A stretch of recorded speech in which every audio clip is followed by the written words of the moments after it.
Paul Skenes has been the consensus favorite to win the National League Rookie of the Year award for months, but over the past few days has quickly fallen into second place for a few different reasons, but one of the biggest reasons is the San Diego Padres rookie Jackson Merrill, who has been extremely underrated throughout his incredible rookie season. Along with that, there are 3 or 4 other National League rookies that also have a chance of swooping in and stealing Skenes' award if he slows down over the next few months. When you combine the Pirates falling out of contention for the 3rd wildcard spot, rumors of Skenes potentially getting shut down, and other rookies like Jackson Merrill starting to really find their stride in MLB, Skenes' chances are at the lowest point that they've been since he first stepped foot on a Major League Baseball diamond. But let's break it all down. Paul Skenes has probably been the best pitcher in Major League Baseball in 2024, so it's kind of crazy for me to assume that someone else might take over the Rookie of the Year award. I know. As of recording this video, Skenes has made 17 starts and has a ridiculous 2.16 ERA, which would lead all qualified starting pitchers in MLB by almost half a run. However, he is not qualified due to throwing just 104 innings so far this season. He also has 4.4 wins above replacement on Baseball Reference, which is 1.1 wins higher than Jackson Merrill. However, if you look at Fangraphs WAR, Jackson Merrill is actually higher, so it just depends what you look at. I look at B WAR more. If you look at F WAR more, Jackson Merrill has been more valuable. However, the most important stat with the pitcher is innings pitched. It doesn't matter if you're the most talented pitcher in baseball history if you're constantly injured. Just look at Jacob deGrom, who when he's healthy is as disgusting as any other pitcher in baseball, but since he's barely ever on the mound, he has little to no value to his team. If you're not pitching, you can't be performing. I'm only talking about this because Paul Skenes just has not pitched a ton this season. With 17 starts and 104 innings, like I mentioned earlier, he's not even a qualified pitcher, so his ERA wouldn't even end up on an ERA leaderboard, even though if it was qualified, he would be number 1 in the league. Now, Skenes has gone pretty deep into games, to be fair to him. If you look at someone like Shota Imanaga, he's started 23 games and only has 29 more innings than Skenes, so they're not far away, and since Skenes' ERA is lower by a whole run, I'd value Skenes higher than Shota, even though they're kind of close because of the difference in workload. With that being said, not only is Paul somewhat low on the amount of workload he's thrown with the Pirates this season, it might be getting worse for him as there are rumors swirling around about him potentially being shut down for the rest of the 2024 season, since the Pirates have kind of fallen out of contention and the amount of pitcher injuries scaring the Pirates away from continuing to have their superstar starting pitcher continue throwing. If that happens, Skenes will almost definitely fall out of the running, even though that would only make him miss about 7 more starts. He kind of needs to become a qualified pitcher before he can really be the Rookie of the Year, in my opinion. This is just my opinion though. Let me know if you think Paul Skenes is still your Rookie of the Year to this point. Now again, this isn't me just talking for no reason. A major part of why I feel the way I do about this is because some of the other rookies are really finding their groove in MLB on the offensive side of the ball. And I'm going to be talking about 3 of them specifically: Jackson Merrill, Jackson Chourio, and Tyler Fitzgerald. But before that, I want to shout out Pete Crow Armstrong. He is not even in the running for Rookie of the Year. However, after a rough rookie season, he's finally turning the corner in August, and he's one of the most electric players in baseball to watch. Again, he's not in contention here. I just wanted to mention him because we're talking about NL rookies. Shout out Pete Crow Armstrong. Let's start with the least likely of the big 3 that I just mentioned: San Francisco Giants rookie shortstop Tyler Fitzgerald. I'm saying he's the least likely of the 3 not because of his talent or his production, but similar to Skenes, it's because of his workload. Fitzgerald has played in just 66 games and had just 221 plate appearances. However, like Skenes, Fitzgerald's production in those limited games has been eye-popping. Fitzgerald has hit 14 homers in those 66 games, and with his slightly higher than 200 plate appearances, that's good for a 15.71 home run per plate appearance. And just to put that into perspective, that puts him just outside of the top 10 in the MLB leaders for all players, not just rookies, not just National League players, everyone. Again, his stats are not on the leaderboards yet because, like Skenes, it's unfair to judge someone that has had just over 200 at-bats compared to somebody that has had 500, because it's much easier to manipulate it over a shorter sample sample size. However, if he was on the leaderboards, his .307 batting average would put him 5th in baseball, right behind Marcell Ozuna, and his .956 OPS would put him 6th, right behind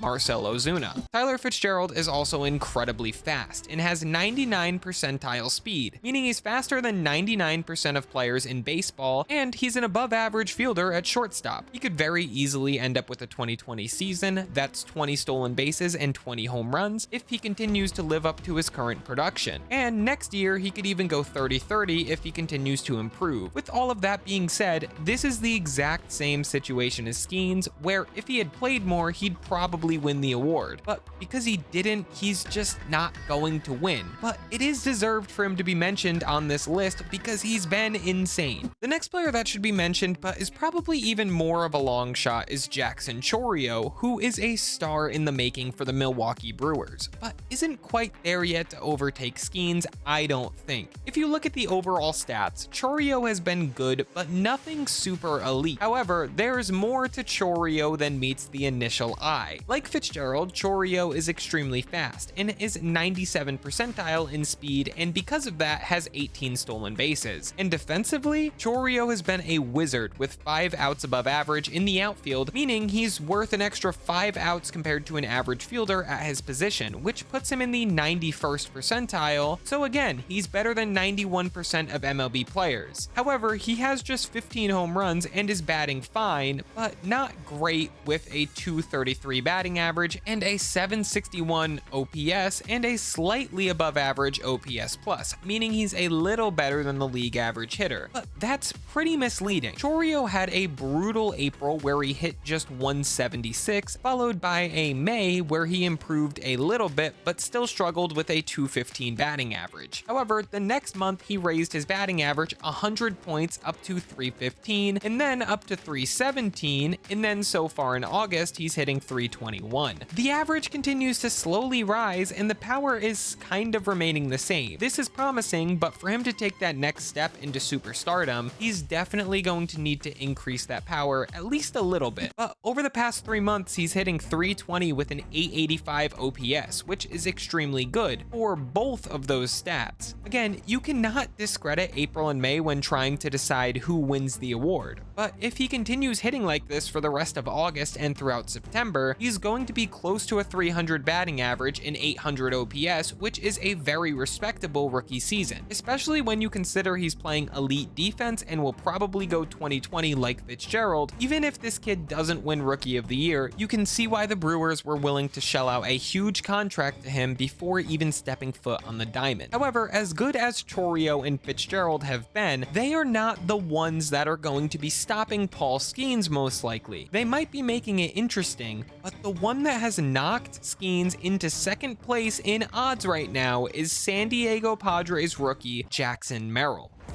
High drive, deep right field, Merrill, madness! Walked off at Petco! It just keeps getting better for Jackson Merrill. You are unbelievable! To put it in the simplest possible way, Jackson Merrill is a freak of nature baseball player. Merrill started 2024 as a shortstop, but the Padres needed a center fielder, so Merrill quickly learned that position, and after an insane spring training, Merrill won the starting center fielder job. Let's start with his defense so far this season because I already mentioned the switch. He can't be that great in his first few games playing this position professionally, right? I bet you can tell where I'm going with this. He's insane in center. He has a 6 outs above average, making him a 93 percentile defender, and has a 91st percentile arm. Since he was a shortstop, he had to have a good arm, and it's translated to center field. He's a natural out there in center immediately. Along with that, he's made multiple game-winning plays in the outfield, and he's just an electric factory defensively and offensively to that point. He's a great base runner, ranked in the 98th percentile because of his aggressiveness and ability to read balls off the bat and get get early reads, which also helps his defense, of course. Offensively, he's also been elite, with an over 800 OPS and 290 batting average. He has also been worth 3.3 Baseball Reference WAR and has been 23% better than the league average hitter. And the scariest part, he's underperforming his expected stats. So according to his hitting metrics, he's getting unlucky. He also has a pretty bad walk rate and chase rate, so when this guy gets more experience for MLB pitching, it's going to be concerning if he figures out how to be more patient at the plate. But maybe the most important thing about Merrill that hasn't really been mentioned yet, it seems like every single one of his hits are huge in game-winning hits. It's kind of insane. He has 4 game-winning or go-ahead homers in the 9th inning or later this season already, and no MLB rookie age 21 or younger has done that since 1961. He's also leading all rookies in hits and slugging percentage for qualified rookies and is just 21 years old, a whole year younger than Paul Skenes. Also, just to mention, Jackson Chourio is 20. He's a whole year younger than Merrill, who's a whole year younger than Skenes. So Jackson Chourio is a psychopath as well. I just wanted to mention that again. Merrill's odds have gone from a 50-to-1 chance of him winning the award to now actually being the favorite to win the award because of the insane amount of work he's put in to become the best player he can possibly be and do whatever his team needed him to do to win. With that being said, all 4 of these stars are great players and will all most likely go on to have great careers. Skenes, Merrill, and Chourio are some of the most must-watch players in baseball, and it just goes to show once again, baseball is in amazing hands with these young players coming up to make an impact. Let me know in the comments who your Rookie of the Year is, and why not check out this video on screen about the craziest superstitions in Major League Baseball history.